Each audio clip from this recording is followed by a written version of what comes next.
Bom, boa tarde, gente.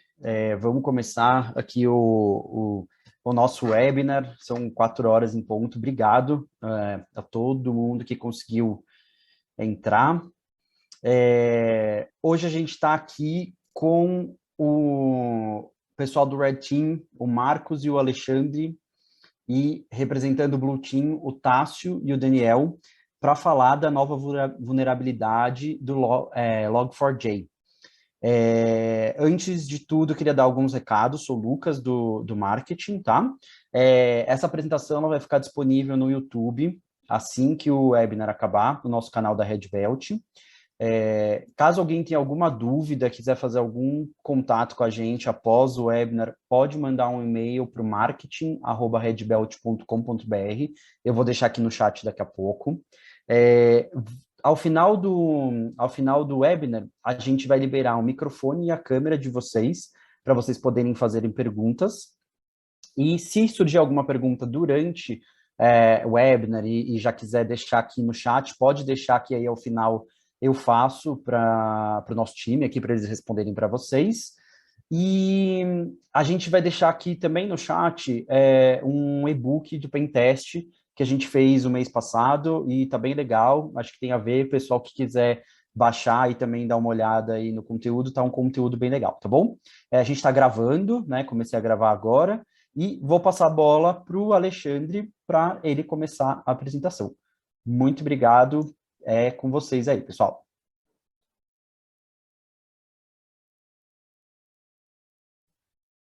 Bom, boa tarde, pessoal. Boa tarde a todos, tá? Muito obrigado pela presença de vocês. Eu vou começar, então, fazendo a introdução aqui da equipe, tá? Então, como o Lucas já mencionou, aqui vai ser a nossa apresentação sobre a nova vulnerabilidade, a vulnerabilidade mais recente do Log4j, tá? Então, espero que vocês gostem da apresentação e aí todos os gaps de dúvida que vocês possam ter ao decorrer, tá? Bom, então aqui é a nossa equipe. Nós somos divididos em 4 pessoas aqui, né? Então, 2 pessoas participando aí da equipe de Red Team e 2 pessoas aí, ótimos analistas da parte de Blue Team. Então, a gente vai começar a fazer uma introdução breve, né? Como eu já estou começando a falar aqui já, então acho que eu vou introduzir a minha pessoa aqui, né, no comentário. Então, prazer a todos. Eu sou o Alexandre, eu sou analista de Red Team aqui da Red Belt Security, tá? Então, eu faço parte da equipe que executa os pentests, que ataca, faz os testes de intrusões, e é isso, tá? Hoje eu vou demonstrar, Marcos e eu, nós demonstraremos ali uma parte de hands-on para vocês, de como funcionará a vulnerabilidade na prática, tá? Então, vou abrir o espaço aí para o pessoal que queira fazer os comentários, né? Se introduzirem aí para o pessoal. Bacana. Olá, pessoal. Primeiramente, boa tarde a todos. Gostaria de agradecer a participação de todos nesse webinar, né? Me chamo Marcos de Almeida, eu sou atualmente coordenador responsável pelo Red Team, aqui na Red Belt Security. Eu atuo também como Pentester Senior, então eu atuo também com essa parte um pouco mais técnica. Eu sou formado, né, em segurança da informação e tenho 4 pós-graduação aí na área de governança, né, em tecnologia da informação e segurança da informação. E tenho algumas certificações também internacionais voltadas aí para a área de Red Team.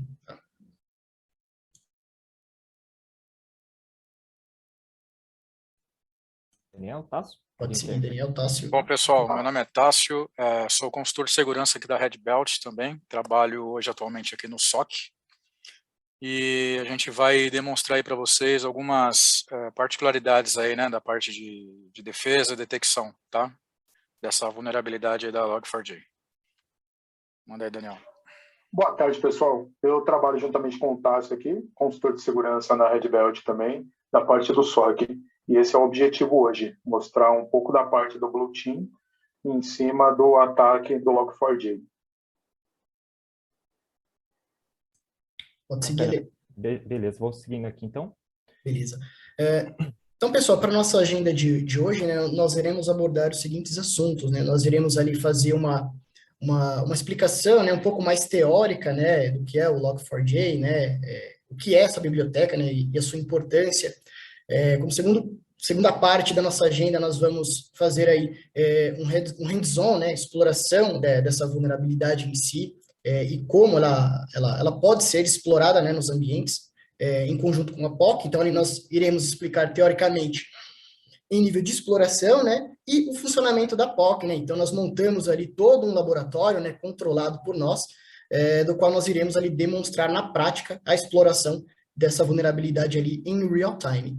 E por fim, né, como a última parte da nossa agenda, nós iremos ali mencionar algumas questões quanto à proteção, né, e mitigação referente a essa vulnerabilidade, ok? Pode seguir ali. Bacana, obrigado, Marcos. Bom, como o Marcos já mencionou, então vamos explicar aqui basicamente o que é o Log4j. Pode ser que vocês tenham alguma dúvida do que significa o Log4j, tá? Para quem não sabe, o Log4j ele é apenas uma biblioteca do Apache, tá? Diferentemente do que é o Apache em si, que fornece basicamente ali também o serviço de web service, né? Então ele provém ali o funcionamento de uma página web. O Log4j ele é uma vertente, ele é apenas um pedaço ali que é utilizado ali geralmente por desenvolvedores, né? E essa biblioteca, ela tem como intuito ali de fazer a parte da auditoria de uma aplicação, né? Então, quando a gente fala auditoria, significa que todos os registros de log, eles são armazenados por essa biblioteca, tá? Então, essas informações provenientes do log em si, elas são utilizadas ali para fazer troubleshooting, de erros, melhorias na determinada aplicação. Então, toda essa funcionalidade de que o Log4j provém para um desenvolvedor, ele utiliza ali para melhorias da aplicação, tá? Então, como vocês podem perceber, né, muitos players de mercado aí possuem grandes aplicações, não necessariamente primárias ali, pode ser algumas aplicações secundárias ali, não tão famosas assim, que utilizam ali o Log4j e às vezes nem sabem, né? Às vezes é uma implementação indireta, não indiretamente. Pode ser que o próprio desenvolvedor faça implementação ali de outros tipos de biblioteca para fazer o log, não necessariamente o Log4j, mas ele é uma solução ali que ele é proveniente para aplicações em Java, tá? Então, muito dos desenvolvedores e fornecedores, eles estão correndo atrás com relação à parte das correções, tá? E antes, né, da gente partir basicamente ali dos ataques, né, de toda a estrutura ali voltada à POC, é interessante vocês entenderem, então, basicamente, o que é o LDAP e o JNDI, tá? O LDAP, tem gente que acha que é um produto, né, assim como o Active Directory. Ah, não tem um Active Directory dentro de uma organização, então a gente tem um LDAP. Não, o LDAP ele não é um produto, ele é um protocolo que ele é utilizado ali como plataforma cruzada, né, ele é utilizado especificamente para autenticação e serviços de diretório. Então, ele provém ali informações como nomes de usuários, informações sobre banco de dados, dados, contas de computadores. Então, ele faz basicamente como se fosse um mapeamento ali de uma unidade organizacional. Então, o Alexandre, hoje, ele faz parte de qual unidade organizacional dentro da Red Belt, né? Então, ele faz parte ali de um grupo de pentester. Então, ele faz basicamente essas consultas internas. É só para vocês entenderem da onde ele pega as informações e para onde ele traz, né? Geralmente, o LDAP ele pode ser utilizado ali, por exemplo, para consultas também, né, em paralelo com o banco de dados, por exemplo, né, principalmente na questão da parte do log. E o JNDI, ele é uma API, tá? Essa API, ela utiliza o LDAP como uma das formas de protocolo de comunicação, né? No próximo slide, eu vou mostrar para vocês como é que funciona, basicamente, uma estrutura do JNDI, tá? Não vamos escovar muito o bit, a gente vai passar basicamente ali por cima, mas então, o JNDI, ele permite armazenar objetos em Java em um local remoto, né? Então, quando ele armazena essas informações remotamente em um servidor, ele serializa aquela informação, na verdade, a informação vem serializada, e ele deserializa, né? E aí é onde ocorre grande parte dos problemas dessa vulnerabilidade, tá? Mais para frente a gente vai explicar. Então aqui é a estruturinha do JNDI, tá? Então ele utiliza ali, como eu informei, uma API. Essa API ele faz uma comunicação entre a aplicação Java, ali onde está sendo executado, e ele utiliza uma SPI, né? Um Provider Interface, né? Uma interface de provedor de serviço, no caso. Então, ele faz basicamente essa comunicação e traz essas consultas dependendo da necessidade da aplicação, tá? Então, nesse caso aqui, as explorações elas foram voltadas ali ao protocolo LDAP, tá? Mas ele pode fazer consultas recursivas ali voltadas a outros tipos de protocolo, DNS, RMI, CORBA, né? São protocolos ali que são disponibilizados até mesmo para o JNDI, tá? Então, como informei, ele faz basicamente algumas consultas e não seria diferente, né? Então, ele faz basicamente um lookup ali, né? Então, o lookup, ele é utilizado ali para fazer algumas chamadas externas, né? Na necessidade dependendo da aplicação. Então, os recursos como banco de dados, filas, componentes, são utilizados ali nesse aspecto, tá? Então, o lookup, ele faz, geralmente, essas consultas. Então, quando precisa se utilizar esses objetos, né, para serem consultados pelas aplicações para fazer uma determinada ação, utiliza-se o JNDI para fazer esse lookup, tá? Então, aqui tem até uma nota, né? Se essa funcionalidade do JNDI ela for implementada, então a gente deve encontrar essa linha de código em algum lugar do programa, tá? É uma implementação ali que ela estava diretamente na implementação do Log4j. Bom, vamos seguindo aqui. Então, aqui a estrutura basicamente como se fosse um ciclo normal de uma requisição, tá? Então, aqui o usuário, deixa eu até colocar a caneta aqui para ficar mais fácil.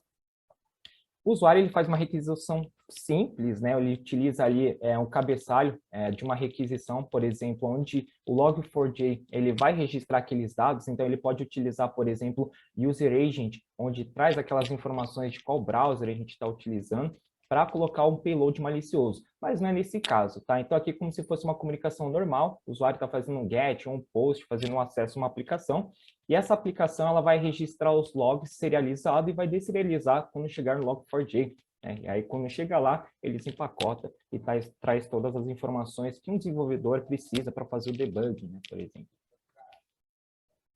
E aí sim, agora a gente vai falar da parte do cenário de exploração, tá? Então aqui a gente vai simular basicamente um atacante malicioso, né? Que ele pode controlar essas informações do log, né? Através de algum parâmetro ali. Então geralmente essa exploração ela é feita ali em campos de formulários, né? Especificamente, por exemplo, formulários de login, campos de pesquisa. São informações onde geralmente as aplicações elas conseguem armazenar esses logs de informações, tá? Então ele vai ali como se fosse um eval, né? Ele traz ali uma string que ele é serializado para a aplicação, deserializa e traz essa informação. Então a ideia aqui basicamente vai ser utilizar esse payload aqui, né? Como vocês podem ver aqui abaixo, e é tão simples quanto parece ser, tá? Acho que vocês já devem ter visto algumas experiências, né? Quem trabalha com pentest e já viu um pentest em infraestrutura sabe que o MS17010 ele é muito trivial de ser explorado, né? Por trás dos panos ali ele tem um mecanismo muito interessante, mas ele é tão simples quanto estar na frente de um computador. Então essa vulnerabilidade também é bem simples de ser explorada. E a gente vai passar, então, aqui a ideia de como vai ser a semântica do ataque, tá? Então, como eu informei anteriormente, ali dentro de uma requisição no âmbito normal, né, onde está tudo lindo e maravilhoso, aqui surge um agente malicioso que ele captura ali as informações, não, na verdade captura, né, ele faz um proxy ali, intercepta a comunicação entre cliente e servidor, e ele começa a manipular esses dados, né? Então, como eu informei anteriormente, ali o User Agent que era utilizado especificamente para identificar qual que é o browser que a gente está utilizando, agora ele está utilizando ali para armazenar uma informação serializada para que o Log4j seja deserializado por ele mesmo, tá? Então, essa requisição ela é enviada para o servidor. O servidor, consequentemente, não tem nenhum mecanismo de segurança, né? Então ele não tem uma tratativa correta ali, quais são os campos que serão serializados, não tem um mecanismo ali que posteriormente a gente vai explicar como barrar esse tipo de ataque. Então ele simplesmente envia ali para uma implementação vulnerável do Log4j. Isso daqui seria basicamente o lado de um cliente, de um servidor idôneo, tá? Então, falando no quesito de que essa aplicação ela está do lado de um cliente ali, e essa aplicação ela é idônea. Porém, né, essas informações elas são serializadas ali através de um LDAP malicioso, né? Então, o usuário, quando ele executa esse payload aqui especificamente, ele está pedindo para fazer uma consulta recursiva dentro do LDAP dele, tá? Não é dentro do LDAP do lado do servidor. Então, ele pede para fazer uma consulta, onde ele vai buscar informação lá do servidor dele, e vai, consequentemente, trazer essas informações ali como se fosse um pacote, né? Uma classe em Java, por exemplo, ou alguma informação ali que ele possa fazer download, tá? Então, consequentemente, depois que essas informações elas são trazidas, o Java, assim, a aplicação que está recebendo ali aqueles dados, né? Está fazendo aquele login, ele vai deserializar aquelas informações e aquele payload, que é a caixa de Pandora, ela vai ser aberta ali e vai executar algum tipo de ação, tá? É o que a gente geralmente chama de RCE, tá? Remote Code Execution, quando a gente consegue fazer um executar códigos sem interação, por exemplo, de um usuário. Por isso que ele é tão grave, né? Se vocês forem consultar o CVSS Score, né, que é uma das calculadoras 3.0, que é uma das calculadoras mais utilizadas aí pelas equipes de segurança da informação utiliza, ela está de 10 para 10, né? Então ela é 10/10 ali. Por isso que ela é tão complicada. Você vê que por debaixo dos panos ela tem uma estrutura bacana, né? A gente vai entendendo a semântica do ataque, mas é basicamente um clique, né? A gente insere um payload, clica e a gente já tem uma shell reversa. Vocês vão ver que é muito simples. Vou tomar uma aguinha aqui. Então, a gente vai falar aqui agora das principais CVEs, tá?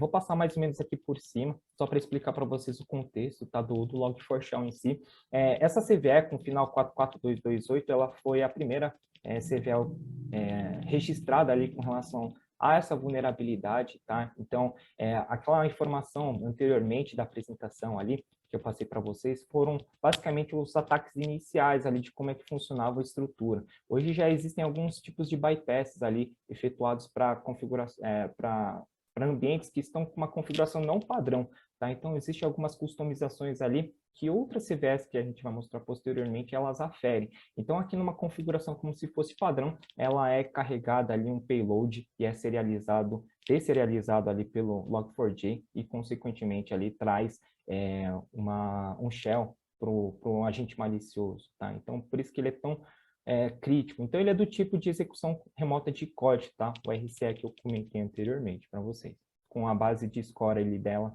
de 10. E aqui é uma outra CVE que lançou também, tá?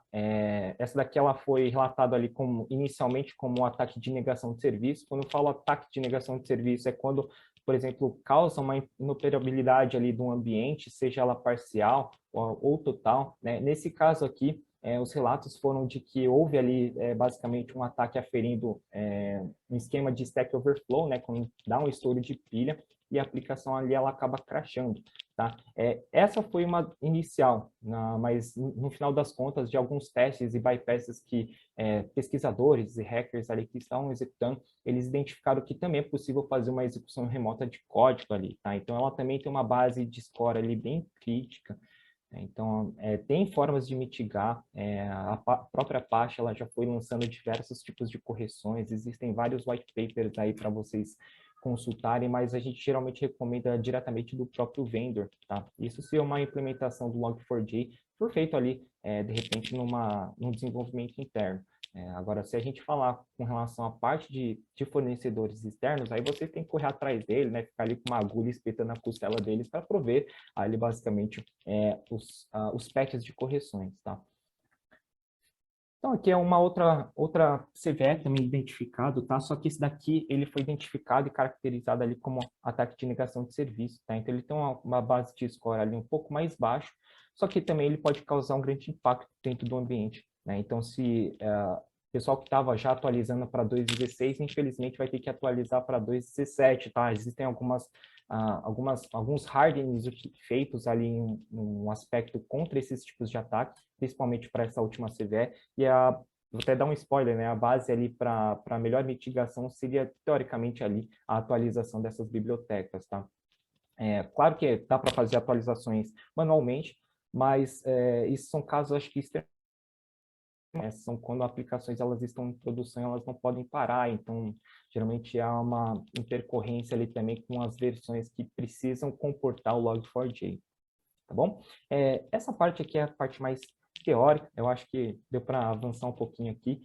A gente vai passar agora para a parte do hands-on, que eu acho que o pessoal está mais ansioso. Vocês vão ver que é bem fácil de fazer essa exploração, esse ataque. Então, a gente pegou um laboratório simples, nada muito avançado, eu acho que para nivelar o conhecimento de todos, para que todos tenham ciência de como funciona a semântica do ataque, tá? Todo esse tipo de ataque que ele será feito aqui, ele é um ambiente controlado, tá? Então, a gente não tem comunicação com a internet, então a gente está simulando aqui como se fosse um ataque interno mesmo, tá bom?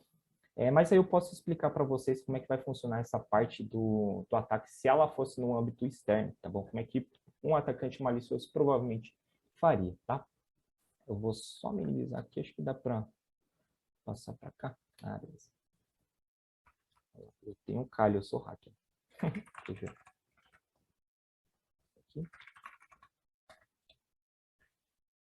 ver. Aqui eu já deixei meio que pré-pronto, tá? Para não termos...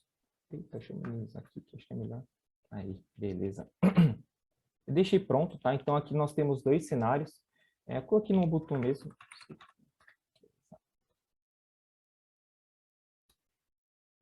Essas aplicações, elas são containers, tá? Então elas estão sendo rodadas ali em Docker. É só para apresentar para vocês como é que funciona.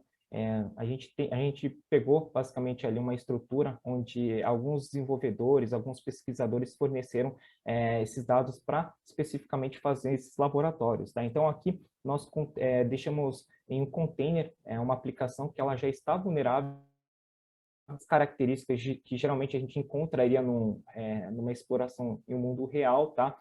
Pode ser que seja um pouco mais difícil de encontrar aplicações que estejam mais nesse aspecto, especificamente por conta dos vendedores atualizarem suas aplicações, tá? Mas nada é impossível.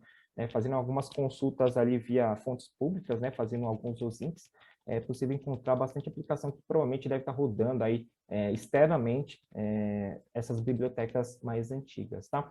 Então, aqui eu tenho um cenário onde é uma aplicação normal, que todo mundo faz um login, todo mundo faz uma consulta ali, uma pesquisa no LinkedIn, então, inclusive, tem POC no YouTube mostrando que o LinkedIn também ele foi explorado ali com relação ao PowerShell. Então, aqui a gente tem uma aplicação onde a gente vai executar aquele payload que eu apresentei para vocês, tá? Então, aqui eu vou simular como se eu estivesse criando o meu serviço de LDAP malicioso, tá?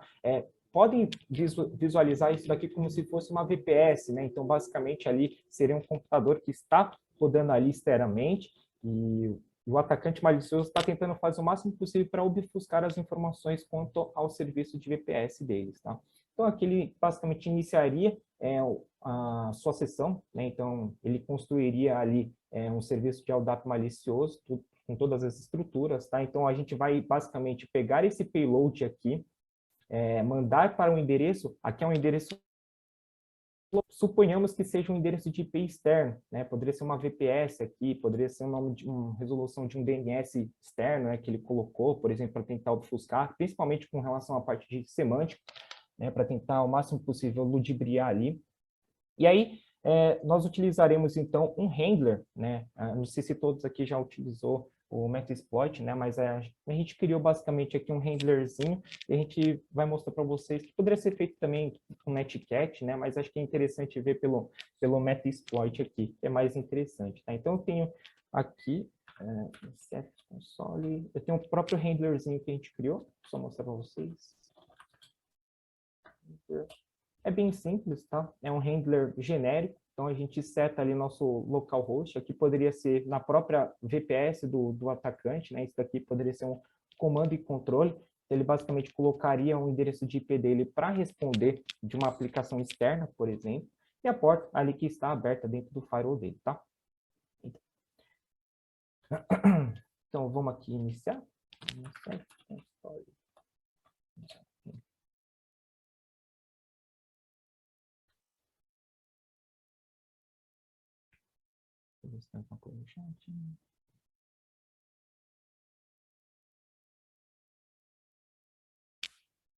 Beleza. Ó, pessoal, então estou executando aqui o meu render, tá?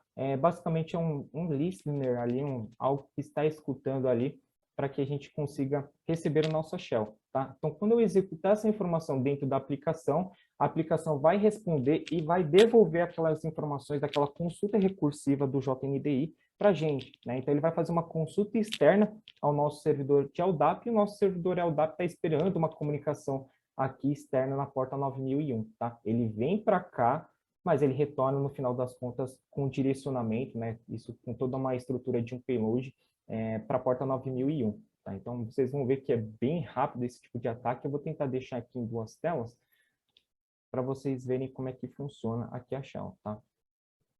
É nessa parte que a gente reza para ver que dê tudo certo na webinar, Então, vou simular aqui como se eu estivesse fazendo um login, uma aplicação, Isso pode ser uma aplicação que executa na empresa de vocês. E voilà. Ah, funcionou. Então, o que acontece aqui nesse cenário, tá? Eu fiz uma consulta, o LDAP, ele foi serializado e deserializado consequentemente, e aquela consulta desse endereço IP, ele foi direcionado da própria aplicação para cá. Então, quer dizer que eu já tenho uma shell reversa do próprio servidor, né? Então, se você for ver o EMAI, eu sou um root, TWD, e eu estou na parte de Tomcat. Eu vou fazer o seguinte, eu vou deixar uma interface mais bonitinha para vocês. Então, deixa eu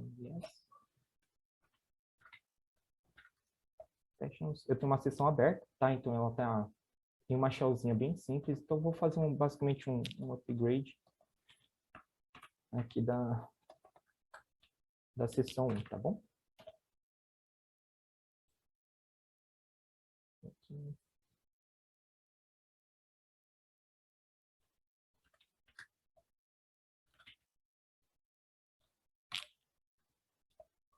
Beleza. O que acontece? Eu estou transformando aquela minha shell no meterpreter, tá? Meterpreter é uma interface ali onde a gente consegue ter maior controle, digamos assim, das execuções que a gente pode fazer quando a gente está com uma shell reversa ali dentro de uma máquina, tá? Então, aqui, se a gente for ver, a gente tem diversas estruturas aqui que a gente pode executar dentro da própria aplicação, tá? Então, se a gente der um sysinfo aqui... Eita. Peraí. É que eu abri a sessão, foi mal. Eu não percebi. Como eu fiz um upgrade do Bash de uma shellzinha para o meterpreter, agora ele abriu uma outra sessão com o upgrade. Tá? Então, eu vou fazer a interação aqui com o ID2. E aí sim, agora a gente consegue basicamente mostrar ali para vocês quais são os comandos que geralmente são executados pelo meterpreter, tá? É bem útil, tá? Geralmente a escalação de privilégio, essas coisas mais elaboradas, a gente tem um costume de pegar alguma coisa mais customizada, né? A gente evita um pouco até mesmo de utilizar o próprio meterpreter para fazer um ataque de evasão mais, assim, menos evasivo possível, né? Então aqui a gente consegue dar um sysinfo e mostrar para vocês que de fato ali, esse meu endereço IP, ó, aqui,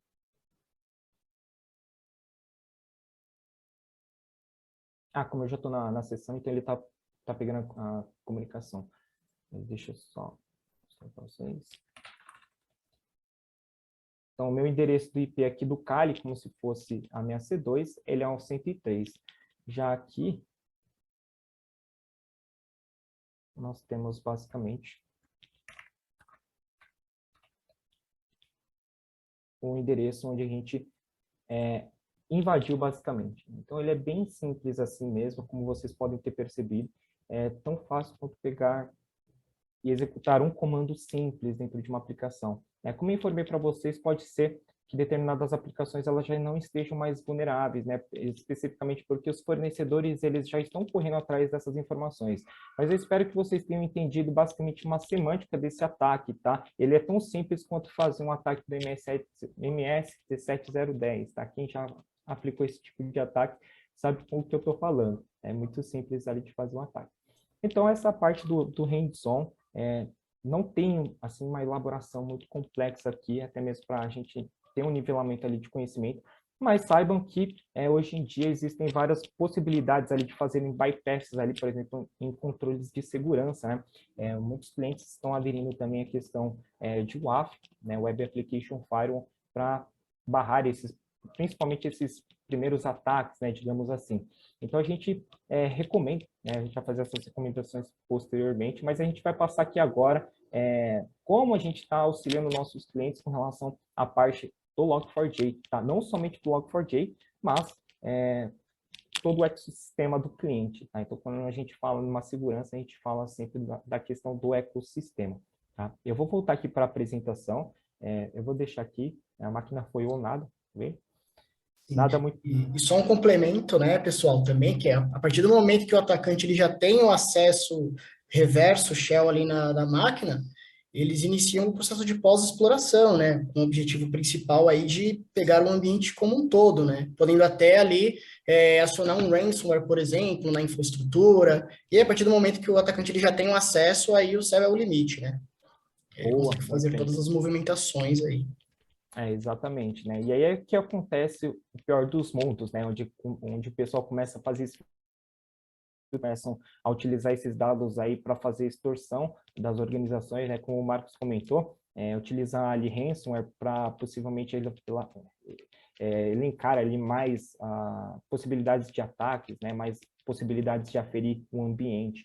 Então, começa assim, com uma vulnerabilidade de uma implementação muito antiga, porque o Java é assim, ele não deprecia seus produtos, né? Então, basicamente ali, esse Log4j lá já está rodando a Miliduc, e o pessoal foi descobrir basicamente agora, né? Isso porque iniciou o ataque ali dentro de um chat de um jogo, né? No Minecraft, acho que todos devem ter conhecimento, né? Quem não conhece deve ter filho que joga. Então, ele foi explorado ali no campo de chat, né? Todo chat que se preze por uma boa auditoria tem que ter um log, que ele se difundiu por ali. Então, eu vou voltar aqui para a apresentação para vocês, tá? A parte do hands-on passou. Parabéns, top. Legal, maravilha. Eu vou passar aqui para o Marcos. Então. Bacana. E para um ponto importante, né, nós mostramos aí toda a parte teórica, né, parte prática também de exploração, né, e o que nós estamos fazendo, né, atualmente na parte de detecção, né, dessa vulnerabilidade no ambiente de nossos clientes, né? Então, nós utilizamos aí principalmente o Nessus, né, Professional, e o Tenable.io, né, que são ferramentas aí automatizadas para fazer análise de vulnerabilidade. Então, a empresa Tenable, ela já forneceu aí 3 templates, né, específicos, né, para identificação dessa vulnerabilidade, tá? O Log4Shell, Log4Shell Remote Checks e o Log4Shell Vulnerability Ecosystem. Então, esse terceiro template, ele engloba todas as CVEs relacionadas à vulnerabilidade de Log4j, ok? É bastante interessante, porque inicialmente a Tenable ela começou com o Log4Shell, obviamente por conta da primeira CVE que foi lançada, mas conforme as criticidades elas foram tendo sua elevação ali dentro do ambiente cibernético, eles lançaram outros módulos, né? O Remote Checks, ele não necessariamente precisa ali de uma autenticação, é como se ele utilizasse ali o próprio serviço de DNS, né? Ele simula ali como se fosse um LDAP, né? Então, ele só consulta, faz meio que um pingback ali dentro de uma aplicação e vê se, de fato, ela está suscetível ali a alguma determinada resposta, né? Por exemplo, um Hello World da vinda. Então, e aí, o Log4Shell Vulnerability Ecosystem é o que mais recomendamos, né? Inclusive com uma maior periodicidade, até porque os plugins eles são constantemente atualizados e é com base nos vendors, né? Nos fornecedores, como eu comentei para vocês. Então, a cada atualização que o vendor faz, a Tenable também atualiza seus plugins com aquela informação baseada no que foram repassados para eles, tá? Aqui tem um linkzinho, provavelmente a gente vai compartilhar com vocês essa apresentação, aí vocês podem confirmar ali pela comunidade do Tenable, eles estão atualizando constantemente as threads dele ali com relação aos fóruns, tá? Esse aqui, pessoal, é só um exemplo mesmo do Tenable.io, né, dos templates que nós estamos utilizando aí para fazer a detecção, né, dessa vulnerabilidade, e em seguida dando a recomendação, né, para os clientes para mitigação, né. Inclusive, esse é o dashboard, né, que geralmente aparece lá para os clientes. Isso, né? Exatamente. Um ponto positivo também, pessoal, do Tenable.io, que ele tem ali o dashboard, né, que ele é atualizado em tempo real ali, com as principais CVEs que saem, né, no mercado, e ali, através da ferramenta, vocês conseguem ter também um mapeamento dessas vulnerabilidades que vão surgindo, né, em tempo real, e conseguem ter esse mapeamento aí. A equipe de pesquisa da Tenable, eles utilizam muito rápido a plataforma, a atualização, tanto para o Nessus Professional quanto para o Tenable.io.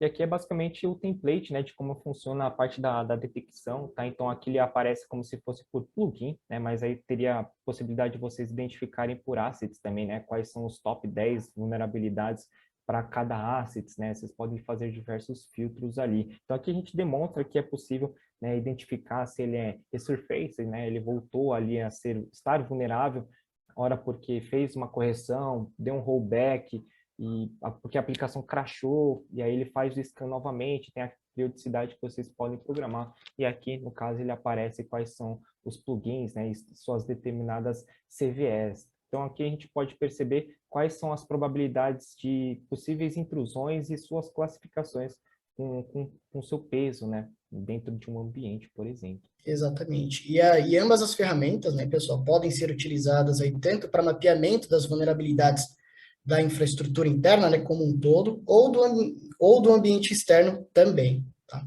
Então, essa ferramenta, ambas as ferramentas, né, fornecem aí esse suporte aí para a detecção dessa nova vulnerabilidade, entre aspas. Legal. E aí a gente vai passar então aqui para a parte de como a gente faz as mitigações, tá? Vou passar a palavra aí para a equipe de Blue Team, e aí que fez também, inclusive, trabalhou bastante nas regras aí do CIENS, do WAF, enfim, né? Então, eu vou passar a palavrinha pro pessoal aí.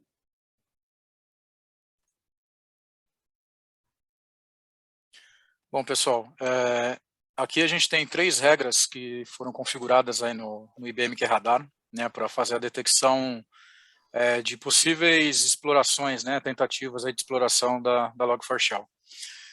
A primeira aqui que vocês podem verificar, ela tem 3 build blocks aí configuradas, né, que contém lá os parâmetros, né. As build blocks são expressões regulares que contêm campos dentro delas, né, com padrões de ataque que são utilizados para essa exploração. Então, se o evento acontecer e conter pelo menos um dos 3 padrões que estão cadastrados aí, ela vai gerar uma ofensa lá no QRadar. Então, a gente tem aí, por exemplo, a segunda regra, ela detecta uma possível comunicação de IP. Esse IP ele já está categorizado como IOC, então ele está dentro já de uma referente set dentro do QRadar, independente de ser IP de destino ou origem, tá? Então, bateu lá um evento com um desses IPs que já são cadastrados, ele vai gerar uma ofensa também para a gente. A terceira regra, ela basicamente ela faz a mesma coisa que a segunda, porém com as hashes. Então, aí você tem as hashes de MD5, SHA-1 e SHA-256. Então, a partir do momento que o QRadar detecta isso, algum evento, alguma log lá maliciosa, ele já gera uma ofensa para o SOC começar já as tratativas. E aí já inicia todo o processo de investigação, né?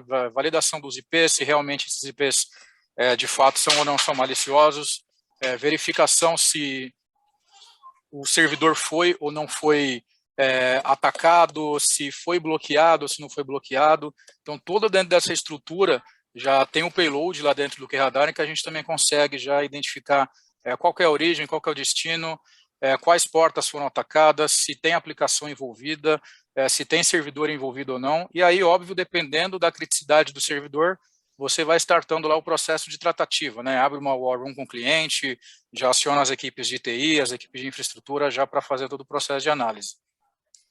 Pode passar, Alexandre, por favor. Ali sozinho.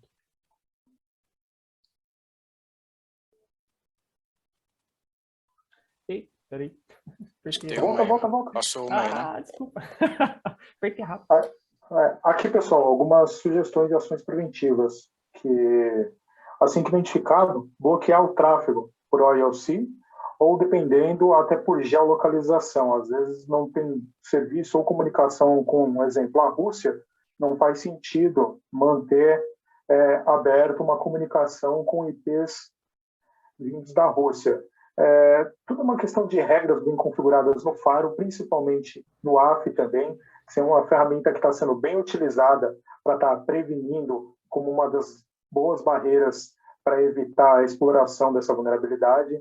Ativar assinaturas de IPS no Faro, os fabricantes já correram para estar atualizando a base de IPS para já evitar a atualização dos EDRs nos hosts e manter sempre os patches de atualização do ambiente inteiro, no geral. Em caso de seja constatado essa invasão, como o Alexandre estava explicando, ele passa a ter um controle total da máquina. Então, isso daí já dá uma brecha para movimentação lateral, escalonamento de privilégio.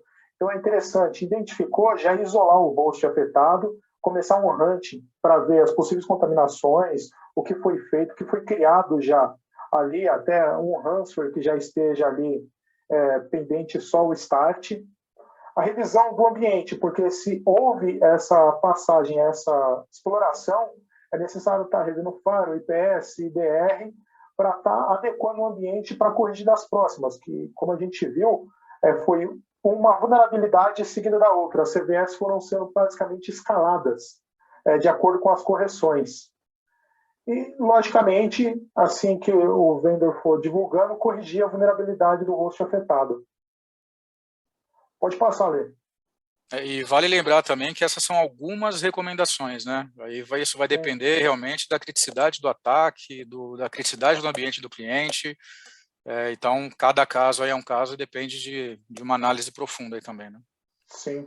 Como o Tássio tinha recomendado, e o Alexandre mostrou na prática para a gente, aqui está um payload especificamente de um firewall da Fortinet, já com uma base de IPS atualizada.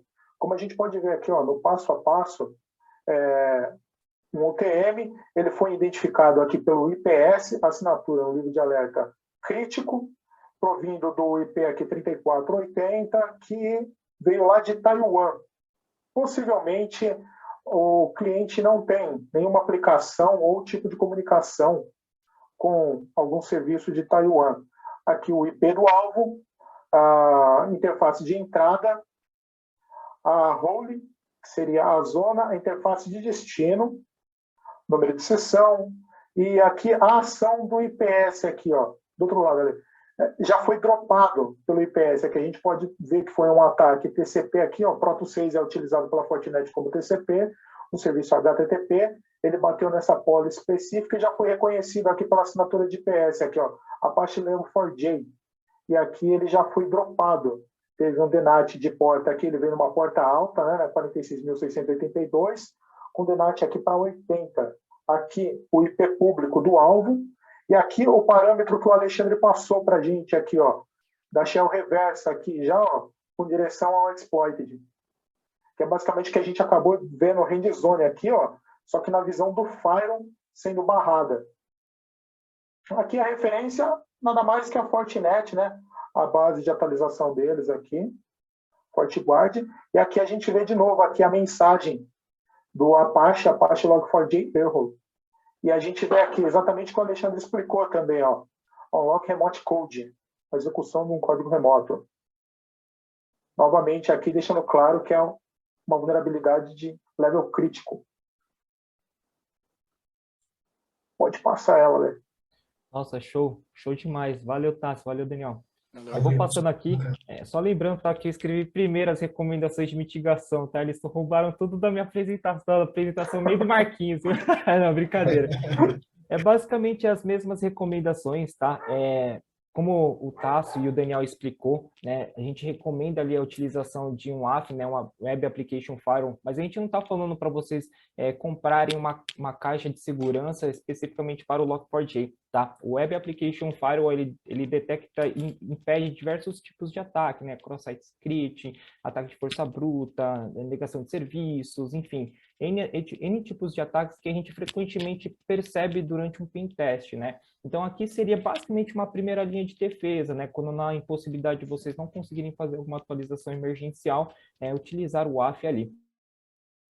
A Red Belt, a solução da Imperva, tá? Inclusive, a gente foi fazer um teste, acho que 2 ou 3 dias depois, dentro de um ambiente de um cliente, utilizando ali um serviço de DNS mais confiável, e barrou, né? A gente ficou até surpreso, porque é muito rápido essas atualizações, né? Muito embora existam formas de fazer os contornos contra essas soluções de segurança, a gente sempre recomenda, né, que tenham essas soluções não só para esse fim, né? Até porque é um ataque muito recente, né? O pessoal está descobrindo ainda muita coisa sobre ela. Então, a gente recomenda também desabilitar o lookup ali do JNDI, né? Então, ali, se não houver a necessidade de utilizar esse recurso, né? Porque, não sei, né? Acho que eu não consegui visualizar um recurso ali onde o JNDI pode ser utilizado. Talvez onde existam múltiplos bancos, múltiplas aplicações que talvez precisem mapear determinados bancos de dados para suas aplicações. Então, o JNDI talvez ele seria útil nesse âmbito, né? Mas, geralmente, utilizando ali microserviços, por exemplo, eu acho que talvez não sei se teria necessidade de utilizar um lookup do próprio JNDI. Então, a gente recomenda que seja desabilitado ali o class path dele mesmo, tá? Contudo, né, as versões mais recentes, elas já estão hardenizadas, já estão com basicamente essas recomendações, né? Então, aqui, nesse caso, se o JNDI for utilizado, ele vai aceitar ali só protocolo que o Java utiliza, né? Protocolo Java, por exemplo.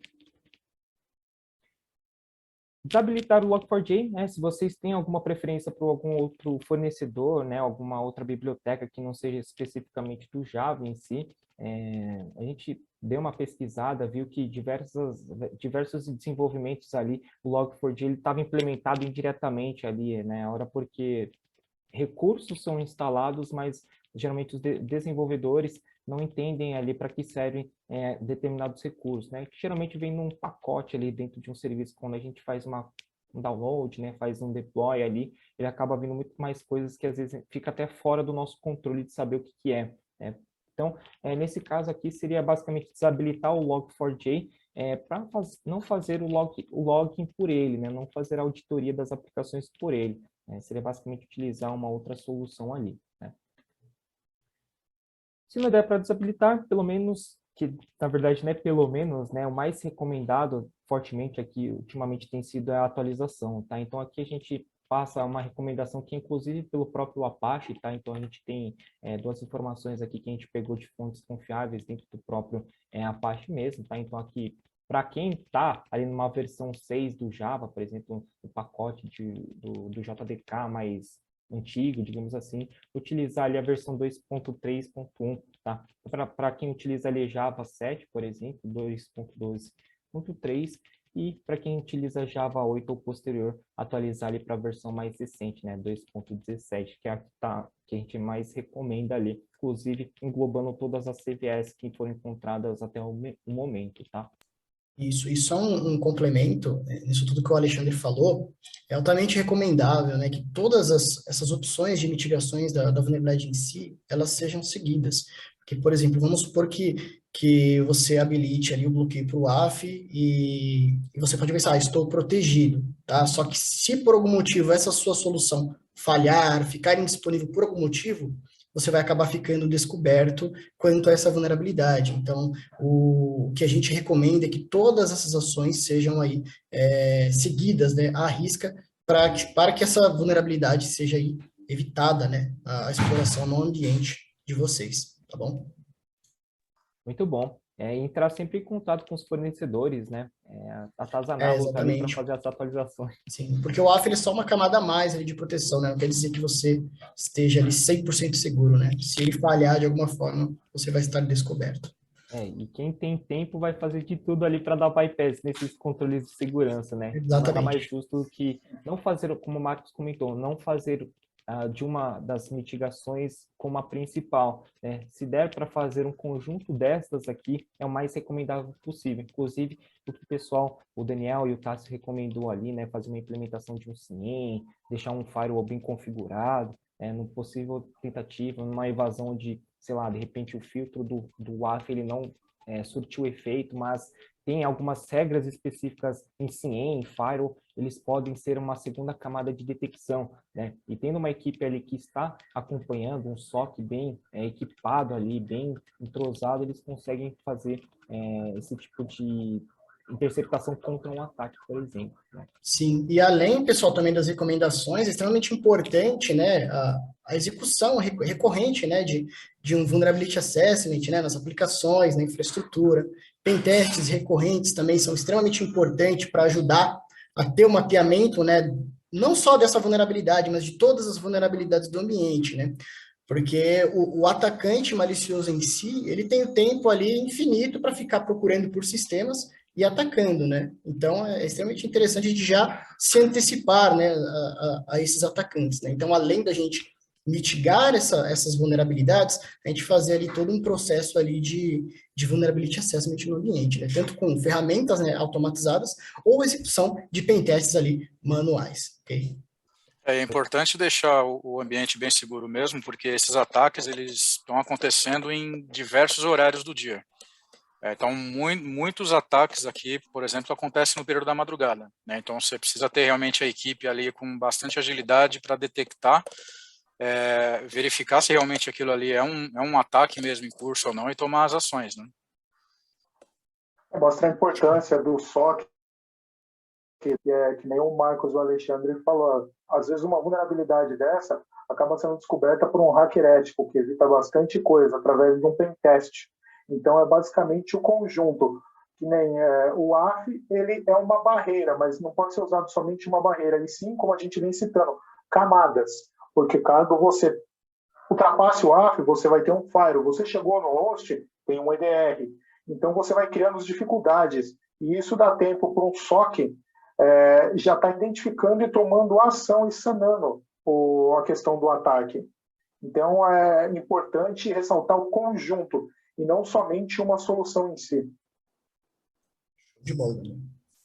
Muito bom. Então é isso, pessoal. Eu vou passando aqui, então, para a nossa parte final da apresentação. Como eu já dei a palavrinha aqui, eu vou agradecer o tempo de vocês, tá? Agradeço de verdade. A gente ficou um pouquinho nervoso, tentando fazer com que o webinar seja o máximo fluido possível. Pelo visto, eu acho que deu tudo certo. Eu espero que vocês tenham entendido as explicações da nossa equipe aqui. E se vocês tiverem alguma dúvida, vocês podem entrar em contato com a gente, tá? Tem canais disponíveis aí com o pessoal do marketing também, né? O pessoal pode fazer essa ponte, né, de comunicação, mas eu agradeço pelo tempo de vocês também por estarem aqui com a gente, tá bom?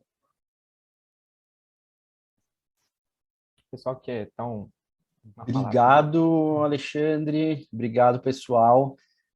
Eu coloquei já aqui no chat o endereço do marketing. Então, caso vocês tenham alguma dúvida ou depois lembrem de alguma coisa, pode mandar para a gente que a gente encaminha para o time técnico, tá? Queria saber se alguém tem mais alguma dúvida. Tô vendo aqui o pessoal perguntando se a gente vai disponibilizar. Sim, daqui a pouco a gente já vai subir no nosso canal do YouTube, tá? Red Belt Security lá no YouTube. E aí já vai ficar disponibilizado lá para vocês, tá bom?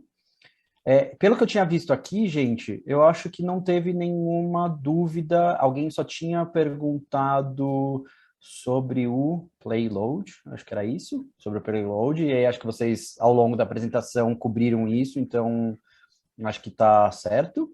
E não vejo mais nenhuma dúvida aqui. Só o pessoal agradecendo vocês, acho que foi bem legal. Então, é isso. Eu vou encerrar aqui. E, pessoal aí do chat, se tiver alguma dúvida, que lembre depois, querer entrar em contato com o time aqui, marketing@redbeltsecurity.com.br, tá bom? Agradeço a todos aí e aproveito para desejar boas festas aí para todo mundo, que amanhã já é Natal. Obrigado, pessoal, a todos aí. Boas festas aí. Muito obrigado, gente. Valeu. Tchau, Boa tarde pessoal. aí. Boa Valeu, sorte. pessoal. Obrigado, equipe. Valeu, pessoal. Até mais. Boas festas. Mais. Valeu.